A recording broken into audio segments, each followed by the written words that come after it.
What's up everybody, my name is Salzada and I am a blind gamer. I was diagnosed with glaucoma when I was 12 years old. I lost all of my vision in my right eye and I can only see out of my left eye using my peripheral vision. But one of my favorite hobbies has always been playing fighting games, and one of my favorite fighting game series has always been Tekken. Okay, so I'm going to be showing you guys how I play Tekken 8 using the audio accessibility, sound effects, and some of my weaknesses. One of the first things I do want to point out is, since I can only see out of my one eye, and with my one eye I can only see with my peripheral vision, so I can never truly see me and my opponent on the screen at the same time. The most I can do is try to just see as much as I can by trying to side eye or just tilt my head back and forth to see all the movement that we'd be doing in the middle of a match, especially at like full screen. Sometimes it can be very difficult, but usually that like rarely happens.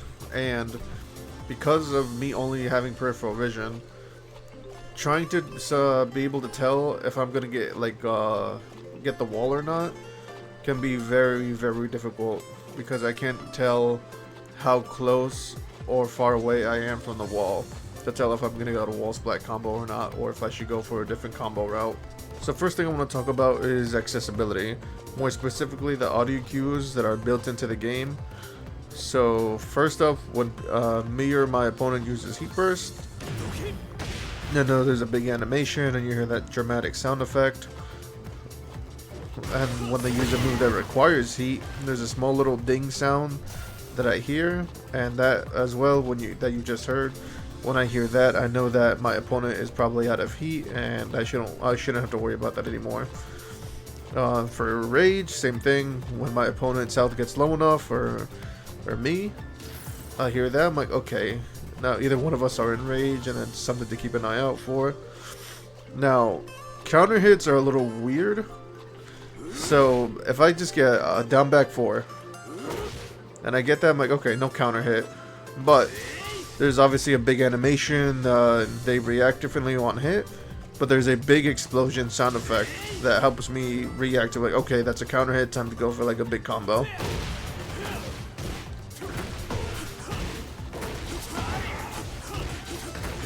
And get something like that, so it gives me enough time. Okay, I hear big explosion, time to react and go for a combo or whatever different route I can go for depending on the counter hit. Now, me being legally blind, it's no secret that I can't break throws to save my life. I know people say that you have to look at the arm that's extended to know if it's a 1 break, 2 break, or 1+2 break, but me being legally blind, I can't see the hand that's being extended at all. So when I'm playing like a king player or somebody that likes to do a lot of throws, I just have to guess. There is no other way for me to put it. I have to guess. There's no audio cue for it, and the visual cue, I can't see it. So whenever I'm playing against a king, I always have to guess, depending on what throw they want to go for. And normally I usually just go for press 1, just because that's where my thumb is naturally placed, but most of the time I'm usually going to be guessing wrong. But depends on the player. Like, if they like to go for a lot of command throws, so let's say like they like to go for something like, if I'm playing the Lars Mirror, they like to go for this, I know that's a 1+2 break, and if they just only go for that, I'm like, okay, next time you throw, and that's what you're gonna do again, because that's how that's all you use, then I'll react to it. But if they're mixing it up, I just have to guess.